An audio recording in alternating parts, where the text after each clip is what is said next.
este Conexão Futura no ar ao vivo. E o número de brasileiros que fazem parte da classe média cresceu 16% entre os anos 1999 e 2010. É o que afirma o relatório O Mundo do Trabalho 2013 da Organização Internacional do Trabalho. Outros dados da Relação Anual de Informações Sociais do Ministério do Trabalho apontam que o emprego formal cresceu a uma taxa média de 5,8% ao ano entre 2004 e 2011, com a geração de mais de 2 milhões de empregos com carteira assinada. Esse processo de formalização ocorreu em paralelo a uma queda significativa da taxa de desemprego, que caiu de 12% em 2003 para 5,5% em 2012. Em meio a esse cenário, um estudo da Secretaria de Assuntos Estratégicos do Governo Federal identificou que 8 em cada 10 pessoas com renda familiar de até 2 salários mínimos, algo em torno aí de R$ 1.300, trocam de emprego pelo menos uma vez ao ano. Então, no programa de hoje, vamos discutir como as mudanças no mercado de trabalho, a alta rotatividade e aí a consequência baixa produtividade afetam a vida da chamada nova classe média brasileira. Então, para essa conversa, recebemos aqui no estúdio o Marcelo Neri, que é ministro-chefe interino da Secretaria de Assuntos Estratégicos da Presidência da República. Aqui ao meu lado está a Janina Ferreira, que é professora de Gestão de Pessoas do IBMEC. E também conosco está a jornalista e produtora Luana Dias. E os remediados estão abaixo dela. Bom, a gente falou aqui também alguns dados sobre a questão da geração de renda, né, taxa de emprego e desemprego aí caindo de mais de 12% em 2003, agora para o ano passado é 5,5%. Isso tem reflexos diretos no mercado de trabalho. De que forma as empresas perceberam essa movimentação, né, essa ascensão das pessoas, como o mercado de trabalho tem lidado com alguns desafios mesmo dessa mão de obra que tem chegado ao mercado, Janaína? Tem. A economia aquecida trouxe muita oportunidade, né, e as empresas têm agora um espaço maior no mercado para atuação, para expansão de seus produtos, serviços e conseguem, então, absorver um número maior de pessoas, né, em seus quadros. Então, a classe média vem se favorecendo desse crescimento econômico, desse aquecimento econômico dos últimos anos. Bom, a Luana, que está aqui com a gente também no estúdio, pode falar um pouquinho sobre a questão da formalização, né? Você que virou empreendedora individual. Conta aí pra gente um pouquinho da sua trajetória profissional até de fato tomar essa decisão de virar empreendedora. Pois é, boa tarde em primeiro lugar. No meu caso, especificamente, eu morei fora do país 5 anos, acabei de voltar há 3 meses. Antes de morar fora do país, eu trabalhava, tanto como autônoma, tanto como contratada, e fiquei um tempo na informalidade. Então, você teve experiência tanto com carteira assinada, com tudo. Sem carteira assinada, informal? Como um bom jornalista, trabalhei com tudo e de todas as maneiras, né? Quando eu voltei agora no Brasil, eu decidi começar já da maneira certa. Eu resolvi investir num negócio próprio. Na verdade, a ideia de fazer um MEI é tanto trabalhar com um jornal, eu edito um jornal atualmente de distribuição... MEI, você fala, é o microempreendedor individual, né, que virei uma MEI. Então, no meu caso, eu resolvi abrir a MEI assim que cheguei no Brasil, né? Fui me informar. A primeira coisa, eu acho que a primeira dica para uma pessoa comum que resolve fazer, né, esse processo de formalização é se informar bastante antes de começar a fazer o processo, procurar, né, as entidades. Tem muita informação, cartilhas, informação na internet. Eu participei também de um grupo de discussão na internet. Enfim, procurar se informar para que o processo seja o mais rápido possível. Você foi, de fato, buscar as informações para tomar essa decisão mais consciente. No seu caso, o que foi fator determinante, então? Você já tinha trabalhado como informal no passado para agora, por que você de fato definiu, agora eu quero ser uma empreendedora regularizada? 2 questões. Primeiro, muitas empresas, né, para você trabalhar hoje em dia, às vezes, com uma empresa ou para fazer um projeto, seja para o governo, seja para o setor privado, você tem que ter um CNPJ, você tem que estar formalizado. Então, essa é a primeira questão, para abrir o meu leque, né, de oportunidades. A segunda questão tem a ver com os benefícios, né, de você poder pensar no seu futuro, pensar também na questão do INSS, da aposentadoria. E quando você está formalizado, isso é uma outra história, né? Você não é uma pessoa fora de um padrão social de cidadão, né? Você se sente mais cidadão, né, quando você está formalizado, mais protegido, exatamente, pensando também no seu futuro, enfim. para todos os brasileiros. Então, em relação a essa alta rotatividade, a gente sabe aí que quando a pessoa troca de emprego muitas vezes, tanto não consegue criar uma fidelização com a empresa não consegue investir nesse trabalhador.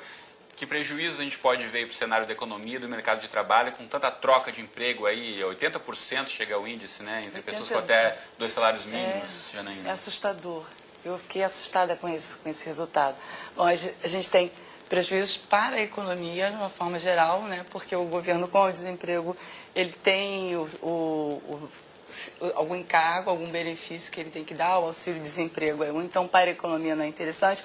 Para as empresas também elas têm seus encargos com as demissões, além disso ela perde o que não está contabilizado, ninguém faz essa conta, mas é o conhecimento. Né? Quanto custa isso? Já que nós hoje temos valorizado cada vez mais o capital humano, né? Onde é que está esse capital? Está aqui, na mente das pessoas. Então, quando eu perco um funcionário, eu perco boa parte do conhecimento que ele desenvolveu.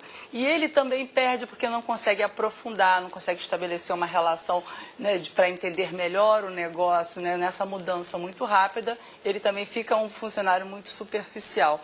Isso não interessa para ninguém, porque se o governo perde, a empresa perde e o funcionário perde. Então, eu acho que esse é uma grande questão e essa discussão vai ser interessante se a gente conseguir sinalizar, né, de alguma forma, o que está acontecendo. Eu não sei se... É possível identificar, Marcelo, as causas dessa alta rotatividade? Tem vários incentivos. Quer dizer, hoje, por exemplo, a gente vive uma situação paradoxal, onde a economia, a taxa de desemprego nunca esteve tão baixa, mas o nível de seguro-desemprego pago, como a Janaína falou, ele nunca esteve tão alto. Então, é uma situação, você não tem uma crise de desemprego, estão próximo do pleno emprego, mas essa rotatividade muitas vezes é motivada para as pessoas terem acesso ao seguro-desemprego, e isso acaba gerando uma relação predatória, onde o conhecimento estabelecido entre firmas e trabalhadores é jogado fora, de tempos em tempos, e muitas vezes para se acessar um seguro-desemprego, o FGTS, ou às vezes o trabalhador força a demissão para acessar esses direitos, a multa, a multa por demissão, o aviso prévio. Então, é uma situação que precisa de um melhoramento institucional com vantagens. Né? Uma curiosidade, Marcelo. Foi perguntado a essas pessoas por que está havendo essa rotatividade elevada? É a empresa que está mandando mais embora ou os funcionários estão pedindo demissão? Essa é uma boa pergunta. Na verdade, a proporção de pessoas que querem sair ou que não foram forçados a sair é maior, ou seja, é uma opção que as pessoas têm. Muitas vezes elas forçam a demissão, mas quer dizer, na verdade, do ponto de vista das pessoas não é tão ruim, elas estão optando, porque a economia está em pleno emprego também. Se ela perder o emprego, acessar os benefícios, ela pode ter passado um tempo formalmente ou menos tempo informal, ela pode, vamos dizer, aproveitar esse pleno emprego. Bom, tem pergunta aqui do Rodrigo pelo Twitter. Obrigado pela participação, Rodrigo. Ele quer saber da Janaína se as empresas também não têm uma parcela de culpa por conta dos baixos salários. Ele diz que basta ver os anúncios, mesmo em cargos com alta escolaridade, os salários teriam baixado na percepção dele. Ótima pergunta, Rodrigo. Bom, a gente tem a questão que as empresas, nas últimas décadas, não olharam seus modelos de negócios. Então, elas continuam atuando como atuavam na época do Fordismo. Então, hoje nós temos novas demandas, novos mercados, os funcionários têm comportamentos, desejos, anseios diferentes e as empresas continuam fazendo uma gestão que precisa ser atualizada. Assim, exemplos diversos, simples. Por exemplo, hoje um gerente perde tempo, investe tempo cuidando para que seus funcionários não acessem a internet. Se hoje a maioria das pessoas, boa parte delas pelo menos, tem um smartphone, ela vai acessar o Facebook, a internet como uma ferramenta de comunicação, de lazer e zero problema nisso. Então, essa forma de gestão antiga acaba causando uma grande insatisfação nos funcionários. E esses funcionários, já que tem um mercado aquecido, vão experimentar uma outra empresa. Isso justifica muito, em grande parte, essa mudança, essa dança de cadeiras nessas pessoas que pedem demissão. Que antes ficavam reféns, né? Não tinha outra oferta, não tinha outra vaga, eu tinha que ficar refém nessa empresa. Mas agora, uma população que estuda mais, né? O nível de escolaridade elevou, são mais qualificados, um mercado que tem uma oferta de vagas em número maior, eu vou experimentar mais. Além disso, o jovem também experimenta mais. Essa é uma variável que a gente não tem como controlar. O jovem de hoje, ele experimenta mais do que a minha avó, do que eu. E a taxa de desemprego dos jovens, não só no Brasil, mas no mundo todo, é mais alta. Ela é muito mais alta, mas um pouco mais alta é justificável, porque não existe mais, como no tempo dos nossos avós, aquela ideia do emprego até o fim da vida, né? Até a morte se separe, uma coisa assim. Hoje em dia as relações são mais fugazes e do jovem que está entrando no mercado, ele tem obviamente, o desemprego é um certo sofrimento, uma ansiedade, uma busca, mas até certo ponto é natural que o jovem enfrente uma taxa de desemprego maior. O problema é que no Brasil e em outras partes ela é muito maior do que as outras faixas etárias. A gente está encaminhando aqui para o final do programa. Em relação a esse ponto, quero ouvir da Janaína. Então, falamos em mercado de trabalho, a gente consegue prospectar para os próximos anos, frente a esse cenário de ascensão, de classe média, né, mercado quase em taxa de desemprego, de emprego pleno, como o mercado está se adaptando para os próximos anos?